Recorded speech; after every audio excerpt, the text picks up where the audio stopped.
Have you ever done the right thing and paid the price for it? It's easy to imagine bad consequences for bad choices or actions.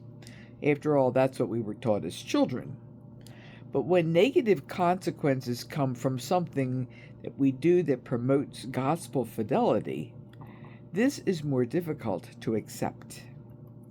Today's readings discuss what happens to the messenger when God's will is faithfully proclaimed.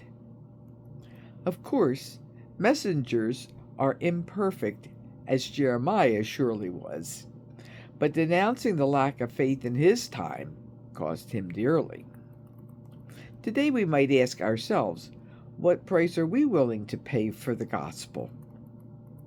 Jesus immediately hones in on the issue at stake: fear. Often, there are negative consequences for living out the gospel message. This is difficult at the best of times, but in an age when comparative identity reigns supreme, it's even more difficult.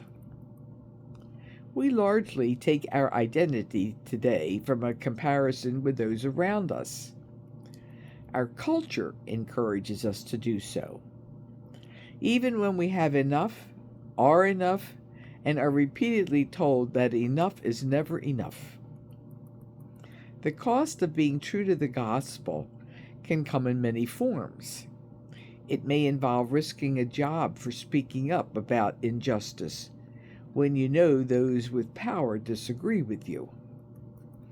It may involve losing good friends for not acquiescing to moral choices that betray our inner voice.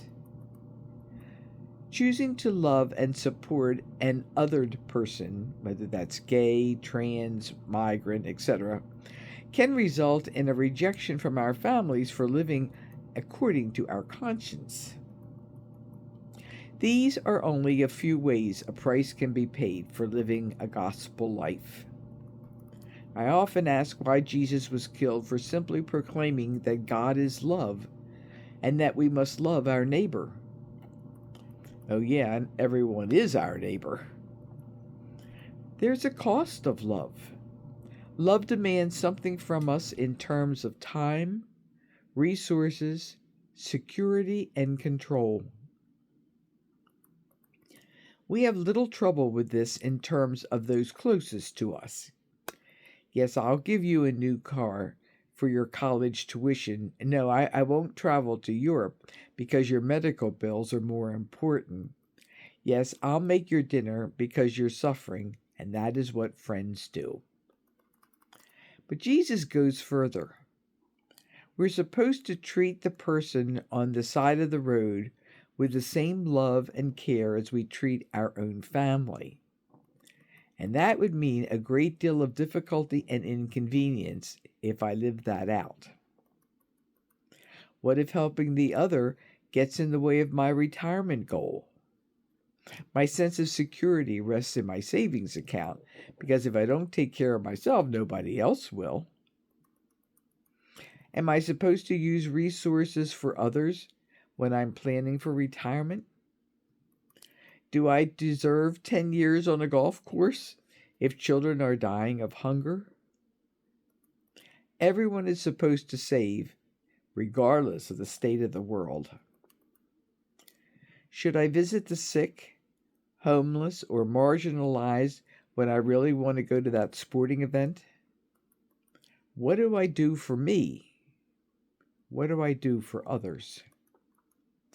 These are deep questions of paying the price for what we believe. Discernment is our capacity to choose between these goods and respond in the way that God calls us to. It's an imperfect art, full of our own biases and prejudices. Sometimes these discernments are easy, and other times there's a price to pay. Jesus seems to imply that being faithful to the gospel may even require our life. I know what I want to live for, but what would I die for? These are questions that came to my mind as I reflected on today's readings, and they're certainly not easy. Amen.